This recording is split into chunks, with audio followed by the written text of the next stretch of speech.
Bonjour à tous. On se retrouve pour le J3 de la monodiète de banane. Déjà, ça passe vite. Alors, je voulais dans un premier temps rectifier par rapport à ma monodiète de J2 d'hier, parce que j'ai fait une bourde et je remercie la personne qui me l'a fait souligner, parce qu'autrement, je crois que ce serait passé à la trappe. J'ai pas du tout fait gaffe à ça. Des fois, on est tellement dans ce qu'on dit que bon, ça peut arriver de se tromper.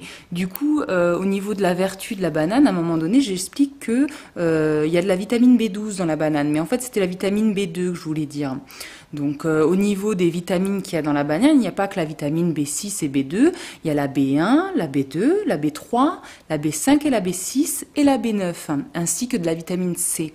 Voilà. Maintenant, je vous invite à regarder toujours sur Internet pour confirmer et puis pour vos propres recherches et approfondir aussi, parce que moi je connais pas toutes les vertus de tous les fruits non plus. Voilà. Donc n'hésitez pas quand vous avez des doutes comme ça sur ce que je peux dire. Moi, il n'y a pas de problème. On est là vraiment pour avancer ensemble aussi. Voilà. Alors comment ça s'est passé pour moi hier? Alors je me suis retrouvée à 20 heures à aller au lit. J'étais fatiguée. J'ai l'impression que la banane commence à faire son effet. C'est un peu moins virulent quand même que le jeûne, mais ça travaille.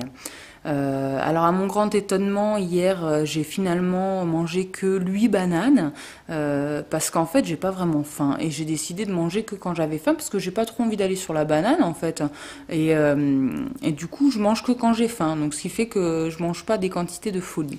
Alors hier, je pensais faire que des smoothies, puis finalement, j'ai continué à la croque quand même.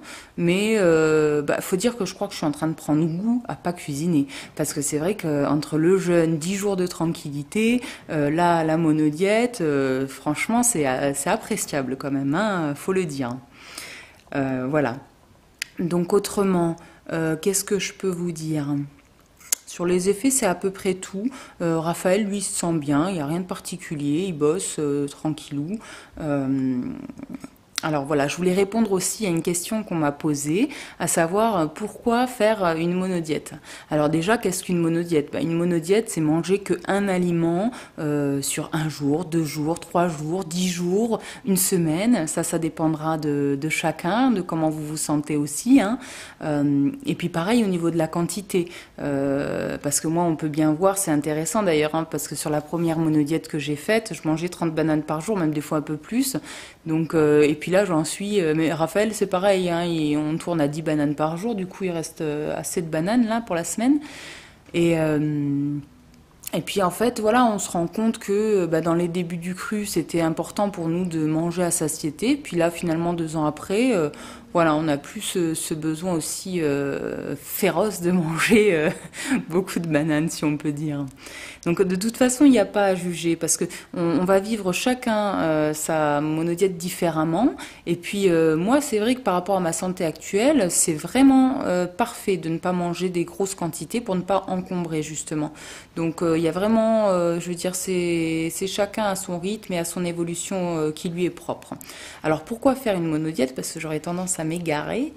Déjà, comme je l'ai cité, la monodiète, ça nettoie, ça draine, ça détoxine le corps. Alors, comme j'ai expliqué, pourquoi? Parce qu'à un moment donné, par exemple, on peut être malade le fait de mettre au repos le corps et de le faire nettoyer, il va pouvoir aussi travailler sur des choses dont il n'a pas l'occasion de travailler au quotidien parce qu'on lui met 3 repas à chaque fois dans le ventre à digérer, à faire travailler. Donc, c'est intéressant pour ça. Et puis aussi le fait que on se porte que sur un aliment, l'organisme systématiquement il va aller puiser dans les réserves ce dont il a besoin parce qu'un aliment ne comble pas tous les besoins de l'organisme, vous voyez. Donc du coup, il est nettoyant, à part dire qu'il est nettoyant. Alors après, ce qui est intéressant aussi, c'est vraiment l'idée de mettre au repos son corps, vous voyez, parce que nos organes, ils sont aussi un peu fatigués, on les fait travailler tout le temps, les reins, la rate, le foie, je veux dire, c'est énorme, tout ce qu'on leur met dans les dents tous les jours, quoi. Donc le fait de mettre au repos, ça fait du bien. et puis le fait qu'ils puissent aller travailler sur d'autres choses que la digestion. Voilà. Je pense que c'est vraiment le principal à retenir du pourquoi, du comment de la monodiète. Après, je vous invite toujours pareil à regarder sur Internet parce que vous trouverez des sites entiers dédiés à la monodiète et les bienfaits et les pourquoi du comment. Moi, je suis pas spécialiste dans le domaine. Vous voyez, je vous apporte des réponses simplistes. Maintenant, quand ça devient trop complexe, je vous invite à aller voir les spécialistes qui sont vraiment spécifiés, enfin, je sais pas comment dire, enfin, tout simplement calés dans le domaine, quoi, voilà. Bon, eh ben, j'aurais bien papoté, hein, déjà 5 minutes 30. N'hésitez pas à continuer à me faire part de vos questions, parce que ça nous donne aussi de quoi papoter le lendemain. C'est sympa aussi, hein. Euh, et puis, nous, on se retrouve demain. Alors, juste une petite parenthèse, parce que ce matin, j'ai pas pu m'empêcher de regarder sur la balance combien je pesais. Alors, j'ai perdu 500 grammes. Donc, en fait, avec mon jeûne, j'avais perdu 9 kilos. Avec mes 2 semaines de reprise alimentaire, j'avais repris 3,5 kg. Et là, j'ai perdu 500 grammes, donc on est à 3 kilos. Et on verra à la fin de la semaine qu'est-ce que ça donne. Et on verra aussi pour la reprise alimentaire. Je vous raconterai un peu tout ça. Voilà. Allez, je vous embrasse à tous. À demain.